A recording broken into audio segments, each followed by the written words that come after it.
and gentlemen, non-binary and humans of all ages, welcome to Those Two Geeks!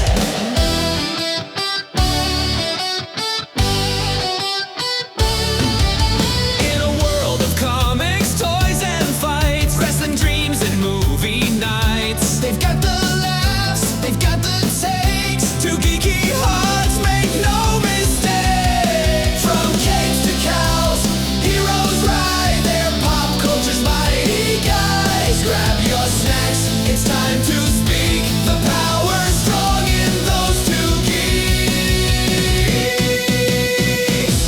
Those two geeks, fighting boredom every week. Oh, those two geeks, retro thunder nerds unite. Oh, mics of might and hearts of lore, saving fun forevermore. Those two geeks. When nostalgia needs heroes, when pop culture's in peril, only two geeks can save the day by talking about it for about an hour and change. Those two geeks, cranking up your nerdy speak. Oh, those two geeks, pop culture power at its peak. Oh, grab your toys and turn the dial. It's geek time, baby, with Alex and Joe. Those two geeks.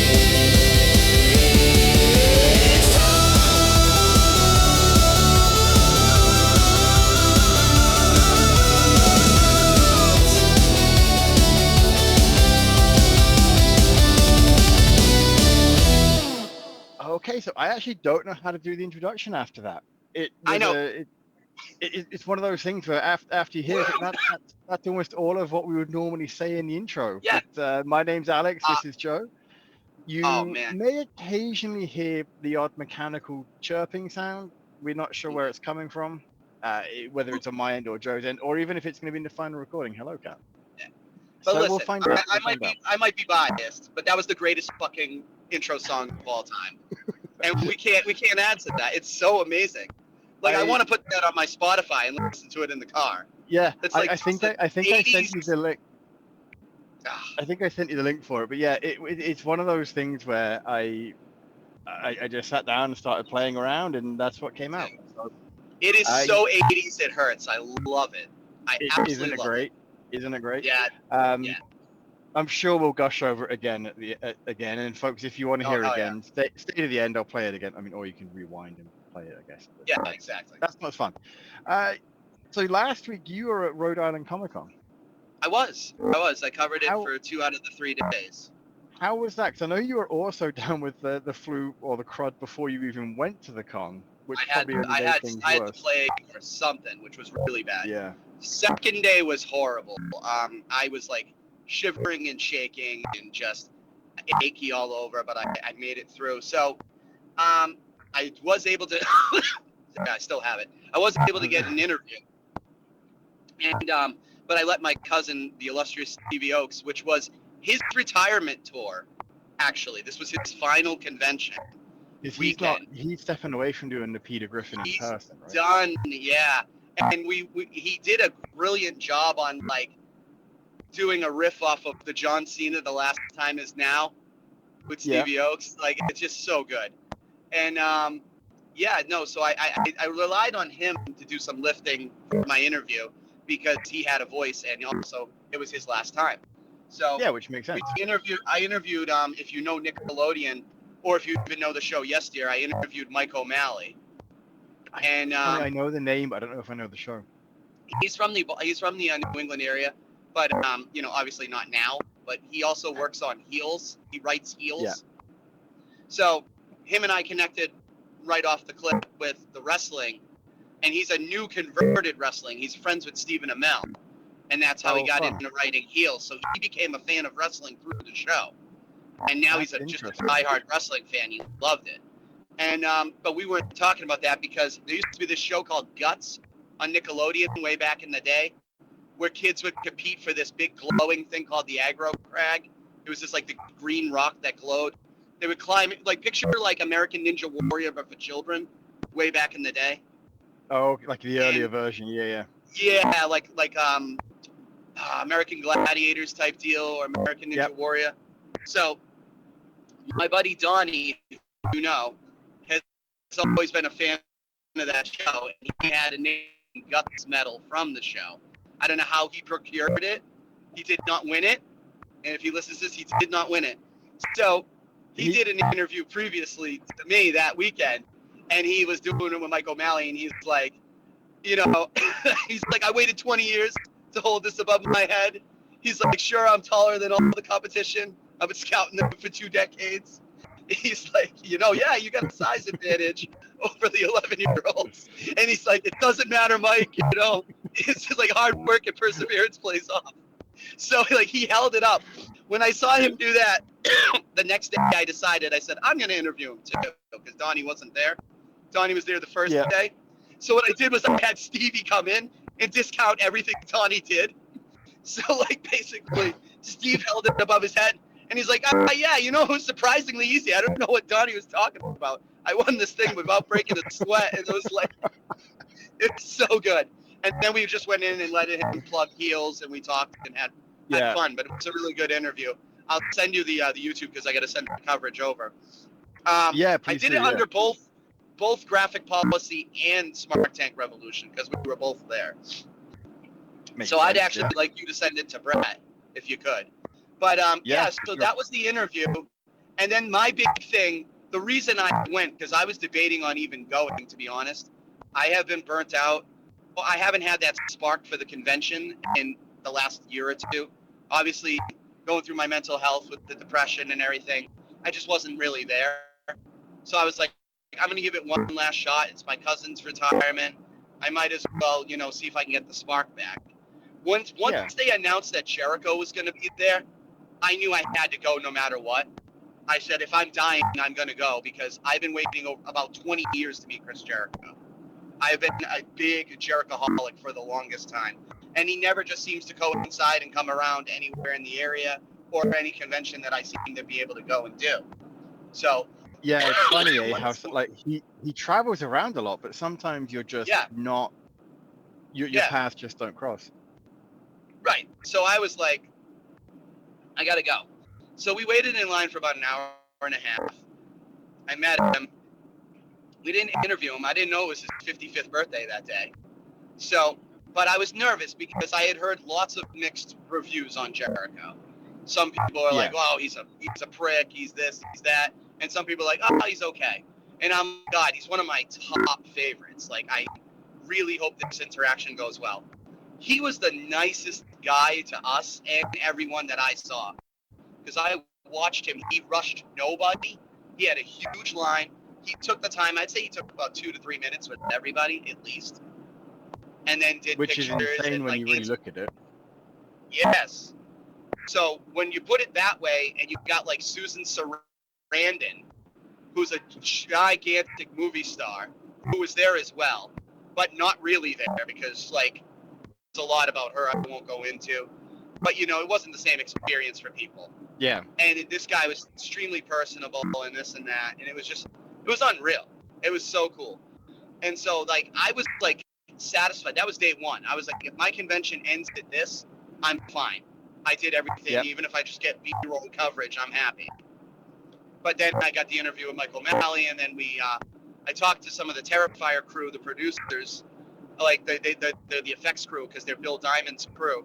But unfortunately, I was so sick come 3 o'clock when I was supposed to interview them. They wanted to interview me too. I mean, me to interview them, and they turned out to be big wrestling fans. And Sting made an impromptu appearance. Like and then they touted it like he showed up and they were like, last time in New England. And I'm like, wasn't it last time last year? You know what I mean? And my voice is still squeaky and stuff from coming over the cold, but dude, it was a very good convention. I'll tell you this. It's my favorite convention of the year every year. Just because the level of guests that they're able to procure is quite wild for Rhode Island Comic Con.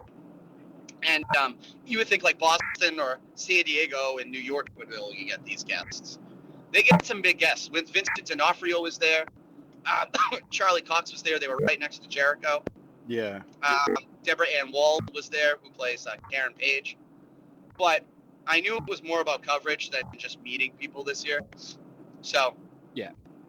And I decided to go around, and I did my best. But here's the thing. I will say this. It was a much more free-flowing convention than I've seen in years. Like, you were able to move around without feeling like you were, a pack of sardines squished together. So it was nice to have that. And the other good thing that came into factor was there wasn't much collectible-wise that I liked for myself. So I was super happy because I did and bought nothing for myself. Zero. What I ended up doing was for my girl, I ended up getting her everything Wicked I could find. Yeah. So I got some custom Wicked stuff and things like that. And it was nice. It was good. It was a good convention. I was impressed. Also, I didn't hear a lot of complaints this year. Like the photo ops seemed to go a hell of a lot smoother than they did in previous years.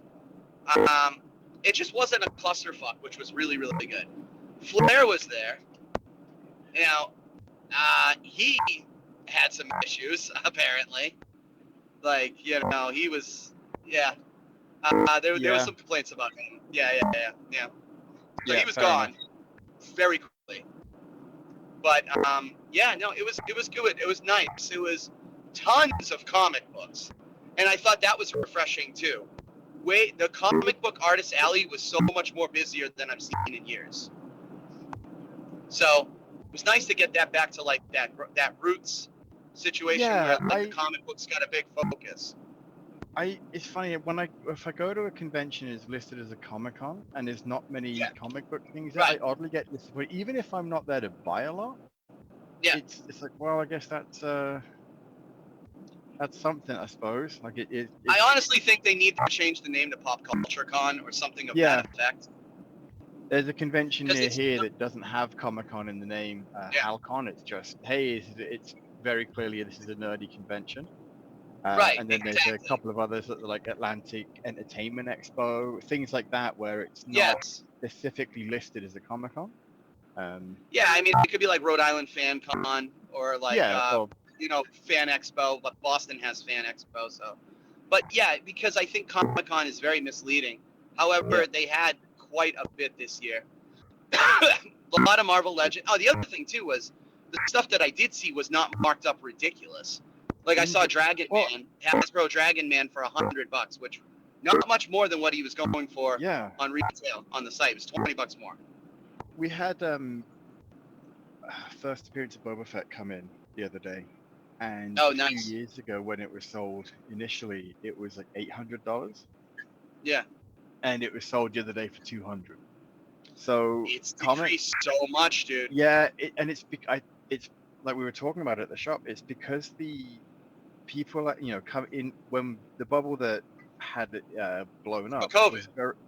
It was a COVID bubble, and now we're starting to see prices normalize out again. But unfortunately for some people who bought a bunch of their stuff during that high, you're never going to get that value for it. Just i.e. Amazing 361 first appearance of Carnage. Yeah, thing was going for like $2,000 before that movie came out, and then that Let There Be Carnage tanked. That book went way down in value. It like stunk like a stone. So you're seeing that shit. Nuts. Yeah, I mean, I haven't seen anything truly sustain except for like Bronze and Silver Age blue chippers. That's really it. Like Wolverine, Hulk 181 will never go down. All the keys like that, those are at that level now. Yeah, and I think what you're seeing is that there are the obvious keys, like you said, Hulk 181, certain Fantastic Four issues. But what was happening was anything even remotely special that might have been a movie was blowing up, because at that time the MCU hadn't floundered. Anything it touched turned to gold. Everything. But then all of a sudden you had the Marvels, which I enjoyed to a point, but I understand why people didn't. You had Let There Be Carnage, which admittedly was a Sony thing, but was riding on the back of Oof, that movie was bad. Tom Holland. You had a lot of the Falcon and the Winter Soldier TV show, which we enjoyed, but again recognized why it didn't do as well, because it was cut midway through and they had to do reshoots and it didn't have the same flow. So now the MCU has had more average movies, more average things show up, and so that's having the impact on the pricing, because it might go up, it might go down, and again, I've said before, the best time to sell your comic book with a movie coming out is right just before the reviews hit. Yep. Sell it before the movie like a month actually before. hit. Yeah. Because people and that's what people are realizing is that the time to buy it is not after the movie's out. And that's the gamble too, because the movie could be $1 billion franchise, and all of a sudden, that movie triples. I mean, that book triples in value. But your safe bet is to sell it right before the movie, because you're at least going to get that high of whatever is listed previously. It's the question is, do I say I bought the book for $5 and I can sell it for $100 before the movie comes out, or I might be able to sell it for $300 if the movie's really good? Do I good take example, Harley Quinn, Batman Adventures 12. Yep. That book's gone down in value significantly from what it was. Yeah. I remember it had a high of like $3,000. Now you can probably get it for like $700-800. If that, because prices are continuing to go down. Yeah. Like there's a lot of Deadpool. Deadpool seems to be holding its value to a point, but a lot of things just aren't there. It's tough to speculate anymore, especially hell. I thought Magic the Gathering Spider-Man cards were going to go through the roof. They're selling for less than what they were retail. Like I could see boxes on eBay sealed that are going less than retail. It's funny because you get some of them are still like some of the packs are holding value because there's only so many cards that are in there. But definitely when the way we sold the Marvel Legend card, the time to sell it was immediately as you got it. The figures are holding their value with the cards. Those seem to be still in demand, especially the Mary Jane Iron Spider seems to be the Iron one Spider, that everyone wants. Yeah. So, but I mean, it's tough. The only kind of cards that I'm seeing right now that are holding value are Pokemon. The Pokemon craze is real. That is insane. And then they have consistent drops. That's gonna drop very soon, I think, because we've noticed the only people coming in to buy them in our shop. Like there might be a dad and his kid come in, and do you have any Pokemon cards? No, we don't. They're all sold out. Okay. And then you can see where they start to look at something else, and the next time they come in, they're not asking for Pokemon anymore. But that might be just with you guys, because that is not here. Possible. It's Target, every store I see, everyone's crazy about it. It's nuts. Yeah, we've noticed it's more the scalpers coming in, and so what will happen is we tend to not hide the Pokemon cards, but because the kids come in and always ask, that's when we bring them out. Whereas if they're not on obvious display, some of the people come in, oh yeah, I haven't got any, okay, and they leave. And it's not that you don't want to sell stuff; it's that you want to make sure that the hobby grows and kids play it, play the game and enjoy the game and stay around. Because the last thing you want is scalpers to get every card. All of a sudden, no one wants to play because they can't find the cards. Right. And then the scalper's like, oh, well, what now? I was like, I'm not saying we're protecting the scalpers by trying to get people to play the game, because we want to make sure that kids can enjoy it, right? But yeah. I mean, it's a tough thing. The speculation market, as far as collectibles, has really taken a dive. It has course corrected, like you said, from those insane bubbles that have been happening years ago, a few years ago, to now. We're seeing normalcy of comic books and collectibles coming back into the fold and being not eligible, accessible to people again, which is a good thing because you were getting priced out of shit the second it hit the shelf. Like they were doing stuff. What is the new? There was like a new symbiote called Symbi or something stupid, and I'm like, my buddy Mike, he collects everything Venom and symbiote related. Like he has everything. We're talking he has 3 of Amazing 300, the original. 1 signed by Todd McFarlane. I mean, he has everything, Deadpool and Venom. And it's just crazy because, like, he collects anything new for any appearance. But if that was 2020, this new character that no one's ever heard of, who's like the symbiote Jeff the Land Shark, would have been like $1,000 right after the week it dropped. Yep. Symbiote Jeff the Land Shark is fantastic. It's just crazy. And it's like, as a comic book fan, it's refreshing to see that I can go into a store and have this stuff accessible again. As a person who wants to have a valued collectible, it's disheartening because instead of this thing going up within a month or two, I might have to wait 10 years for it to really pay off and appreciate in value. So it is what it is. And that's if it even does, right? Like maybe it just will never go up in value. And funnily enough, like I don't hate that thought, because if there are things you start collecting, like, quote, too late, you still got a chance to get it. Like, right. I mean, I came to the Jada Street Fighters late enough that I couldn't find Ryu anywhere. So, those are two. So, all I do is find Ryu everywhere. Which is hilarious. I have. No, I have him now. I ended up paying a bit more for Ryu than I did for the others at retail. Yeah. But every other one I found, I haven't had to go hunting for. Yeah. The only one I don't have is Vega, but I think that's just because I haven't seen him show up. Oh, I have not seen Vega anywhere, but I have seen Cammy. Finally, I saw her once in the store. I almost grabbed her, but I just didn't have it. And then I trip over Bison every time I go into a Walmart. He's always there. Chun-Li is the easiest of all the figures to find. She is so simple. Chun-Li, Ken, and Dhalsim for me. I always see that. Yeah, those three. They're everywhere. Yep. Yes. But and they're also fantastic figures. Like, it's just amazing. But I was looking, because I've taken a pause. Like, again, my mental health really, I sold a ton of my collection. I have downgraded so much because I've realized I have a storage unit and I'm not using any of this stuff. I want to be moving out. I want a house. I want furniture. And it's like, that's so much more important, a recording studio, all that things, rather than, Mafex toys stacked to the ceiling. And especially when you, especially when you have CT toys coming out the gate swinging so hard on everything they drop. Like, I'm going to sell my Mafex Batman and get the CT Toys Batman that you have. You've had no joint issues or anything with him, right? No, not at all. Like, I mean, I don't have any Mafex to compare it to, and I recognize that there might be a chance that he isn't going to last as long, but he was I don't know, $25, and exactly. Great time. You still need the damn brown suit Wolverine. I'm telling you. I am very tempted. It's my favorite. It's by far my favorite. And then they have the Helverine combo that goes with them. Yeah, I love the fact that that's almost an original figure for them, isn't it?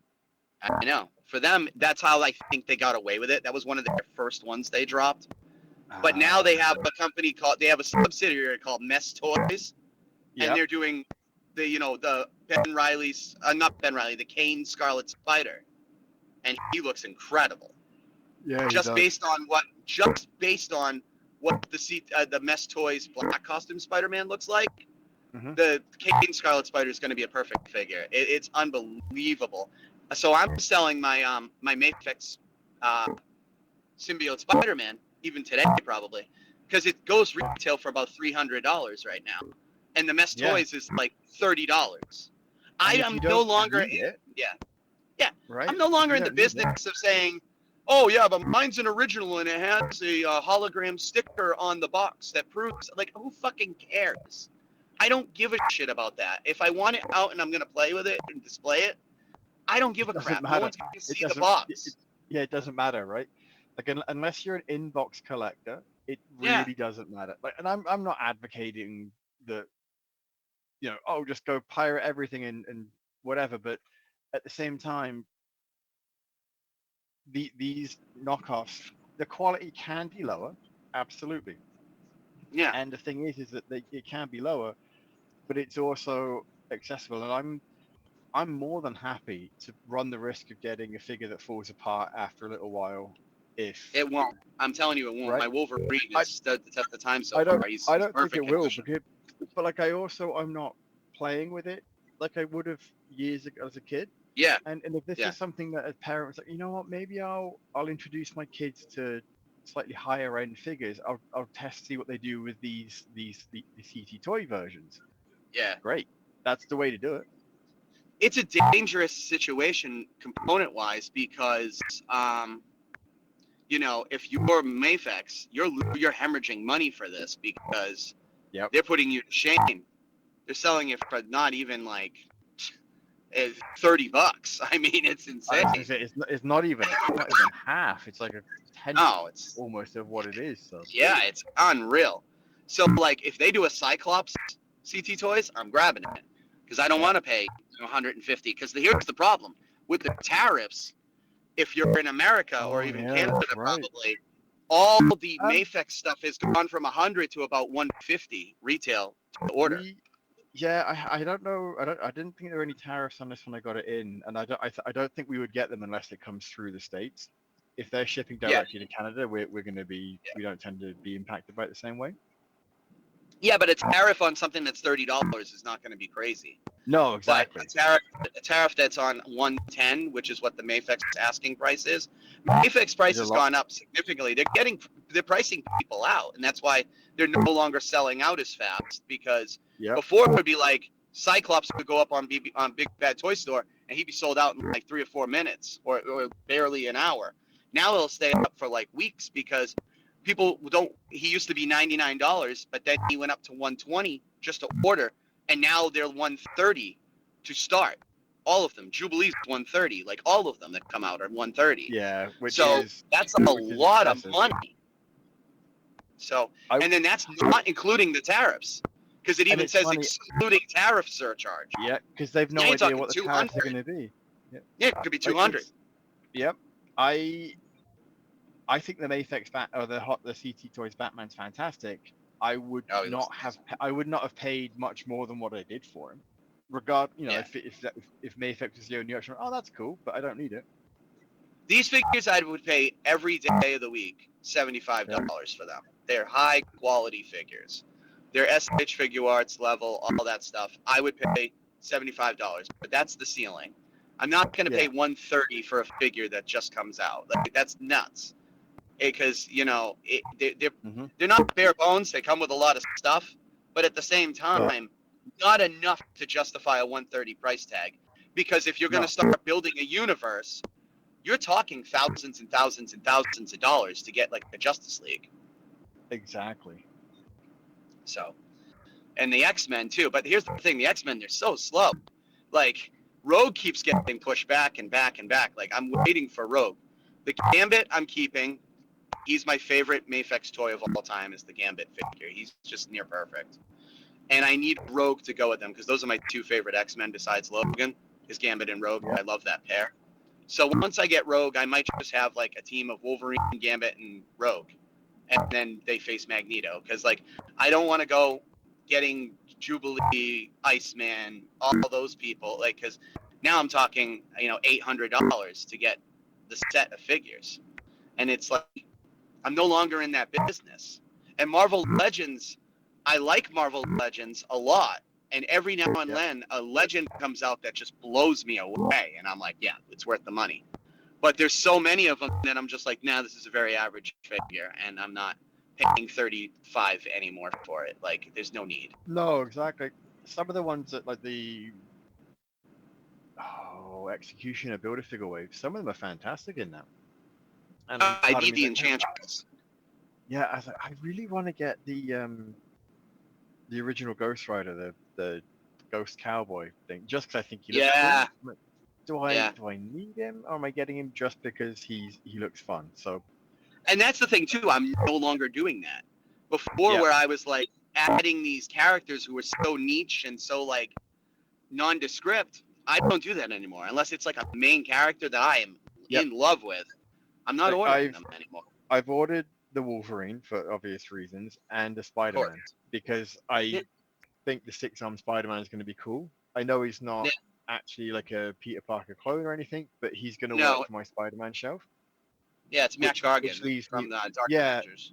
No, I don't think it's meant to be Matt Gargan. I think it's the Spider God. Oh yeah, that's right. You're right. Yep. But either way, he's gonna go with my Spider-Verse shelf.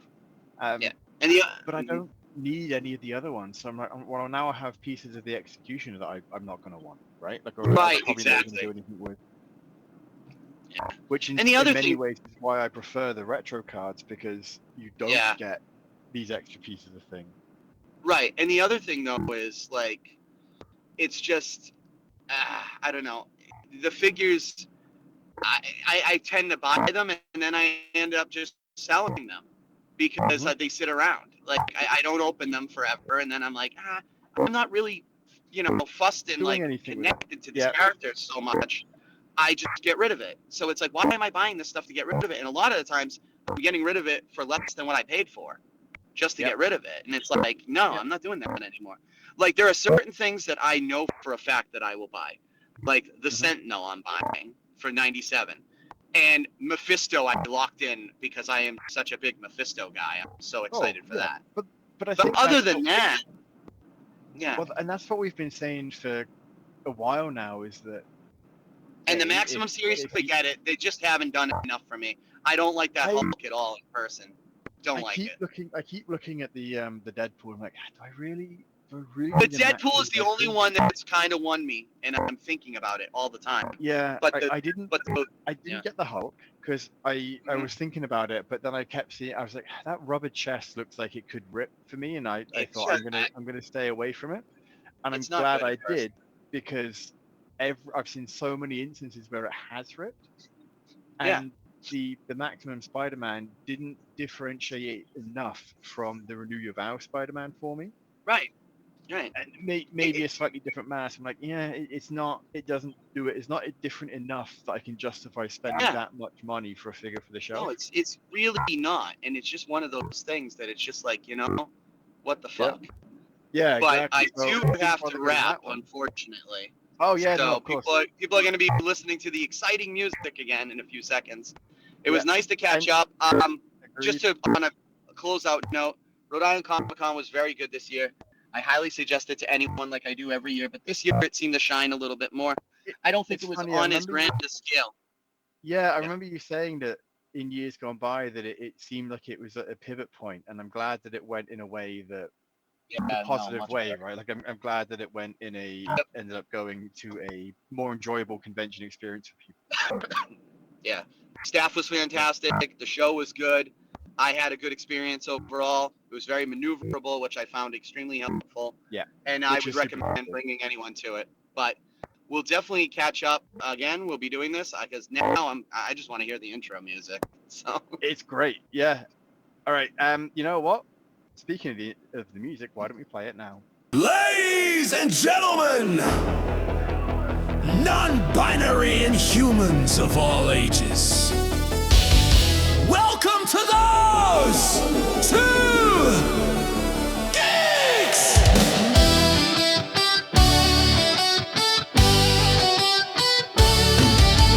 In a world of comics, toys, and fights, wrestling dreams and movie nights, they've got the laughs, they've got the takes. Two geeky hearts make no mistake. From capes to cows, heroes ride their pop culture's mighty guys. Grab your snacks, it's time to speak. The power strong in those two geeks. Those two geeks, fighting boredom every week. Oh, those two geeks, retro thunder nerds unite. Oh, mics of might and hearts of lore, saving fun forevermore. Those two geeks. When nostalgia meets heroes, when pop culture's in peril, only two geeks can save the day by talking about it for about an hour and change. Those two geeks, cranking up your nerdy speak. Oh, those two geeks, pop culture power at its peak. Oh, grab your toys and turn the dial. It's geek time, baby, with Alex and Joe. Those two geeks.